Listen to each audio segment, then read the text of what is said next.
చాలా రోజుల తర్వాత కేసీఆర్ గారు బయటికి రావడం జరిగింది ఫామ్ హౌస్ నుంచి.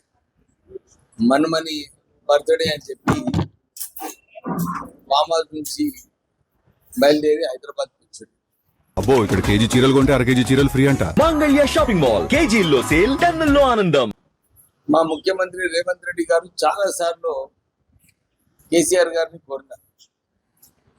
కాళేశ్వరంలో ఈ బ్యారేజెస్ కుంటుకోవడము, రైతుల సమస్య, ఇవన్నీ సమస్యల పైన మీరు వచ్చి మాట్లాడాలి, చర్చిస్తాము. మనం ఏదో ఒకటి ప్రజలకు మేలయ్యేలాగా నిర్ణయాలు తీసుకుందామంటే ప్రజల సమస్యల పైన అయితే కేసీఆర్ గారు రాలేదు. మేము ఇదే కోరుతున్నాము, మీరు ప్రజల సమస్య ఏదైతే ఉన్నారో దానిపైన రావాలి. అపోజిషన్ లీడర్గా 2.5 సంవత్సరాలు ప్రజల గురించి మాట్లాడలేదు. మీరు ప్రజల గురించి ఏదైతే ప్రజలకు మేలు చేయాలో దాని గురించి మాట్లాడితే బాగుంటుందని చెప్పి కేసీఆర్ గారికి ఓ సూచన. తర్వాత నిన్న మొన్న కేటీఆర్ గారు, హరీష్ గారు వాళ్ళిద్దరు కూడా కాళేశ్వరంలో నీళ్లు పోతున్నాయి, పంపు చేయమని చెప్పి వాళ్ళేమో కోరుతున్నారు. నేను ఒక ప్రశ్న వారికి, వారు డిజిటల్ గా కూడా చూపిస్తున్నారు, రోజు 1,00,000 క్యూసెక్స్ పోతున్నాయి అని చెప్పి వారు ప్రజెంటేషన్ ఇవ్వడం జరిగింది. నిజంగానే ఆ వాటర్ అట్లా పోతే పంపు చేయగలిగితే మళ్ళీ బ్యారేజెస్ ఎందుకు కట్టినారు? బ్యారేజెస్ కట్టేది అవసరమే లేకుండే. 1,00,000 కోట్ల రూపాయలు వృధాయం. వారు ఇంజనీర్లు గారు, కేసీఆర్ గారు కూడా ఇంజనీర్ కాదు, కానీ వారు ఇంజనీర్ లెక్క రాత్రిపూట నేనే 77,000 పుస్తకాలు చదివి నేనే కాళేశ్వరంని డిజైన్ చేసి ఈ కుంకిపోవడం అంటే 1,00,000 కోట్ల రూపాయలు ఖర్చు పెట్టి బ్యారేజెస్ కుంకిపోవడం అంటే నిజంగా ప్రజల సొమ్ము ఎంత దుర్వినియోగం అయిందో మనకు అర్థమవుతుంది. సెంట్రల్ గవర్నమెంట్ అండర్టేకింగ్, ఈ బ్యారేజెస్ లో మీరు మళ్ళా నీళ్లు నిలిపివేస్తే ఈ బ్యారేజెస్ కూలిపోతాయి, ప్రజలకు చాలా ఇబ్బంది వస్తుందని చెప్పి వాళ్ళు ఒక రిపోర్ట్ ఇవ్వడం జరిగింది. నేను ఇదే కోరుతున్నాను, నిజంగా దీనికి పంపు చేసే అవసరం ఉంటే మీరు పోయి ఢిల్లీలో పోయి కూర్చొని సెంట్రల్ గవర్నమెంట్ అండర్టేకింగ్ నుంచి పర్మిషన్ తీసుకురండి.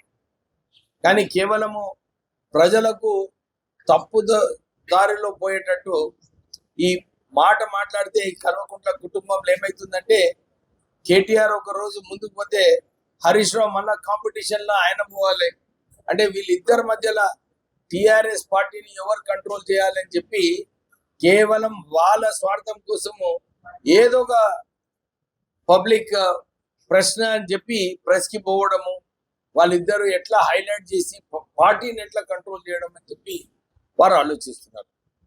కవిత గారు చాలా మంచి ప్రశ్న వేసినారు. అరే, మీకు 1,400 కోట్ల రూపాయలు బీఆర్ఎస్ అకౌంట్ లో ఎక్కడి నుంచి వచ్చినాయి?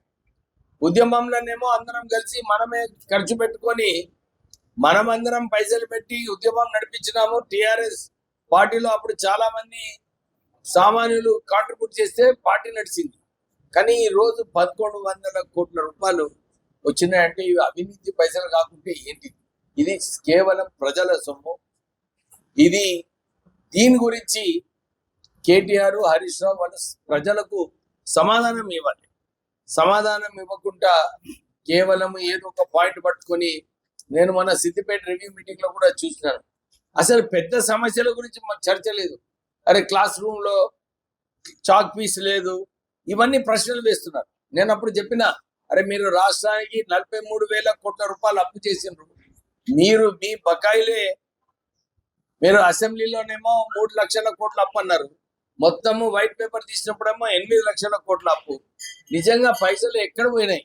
ఇవన్నీ కూడా టిఆర్ఎస్ పార్టీ నాయకులు, కల్వకుంట్ల కుటుంబం వాళ్ళందరి ఆస్తులు పెంచడంలో కమిషన్లు దోచుకొని ఇవన్నీ కూడా టిఆర్ఎస్ హయాంలో అయింది.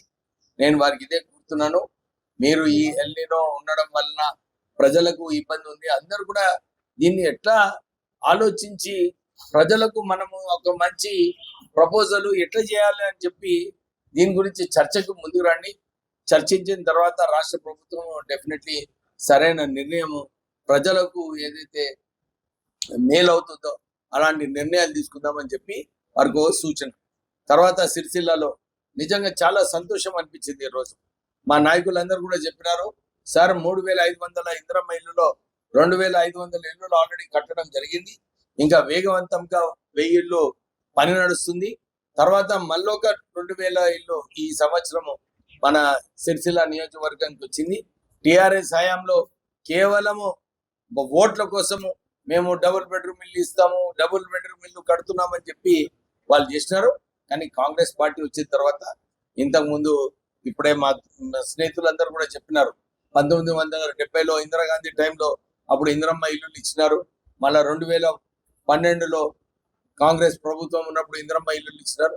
మళ్ళీ ఒకసారి రాష్ట్ర వ్యాప్తంగా 2 లక్షల కన్నా పైన ఇందిరమ్మ ఇల్లులు కట్టడం జరిగింది. ఇంకా వచ్చే సంవత్సరంలో పెంకటిల్లు లేకుండా మన తెలంగాణలో అన్ని చోట్ల కూడా మనము ఇల్లు ఇవ్వడం జరుగుతుంది. తర్వాత మా మినిస్ట్రీలో అడ్వాన్స్ టెక్నాలజీ సెంటర్స్ స్థాపించడం జరిగింది. ఈ రోజే టామ్కామ్ ద్వారా సార్ నేను జర్మనీకి పోతా అని చెప్పి ఒక మా సోదరుడు కొడుకు వచ్చి వారు రిక్వెస్ట్ చేయడం జరిగింది.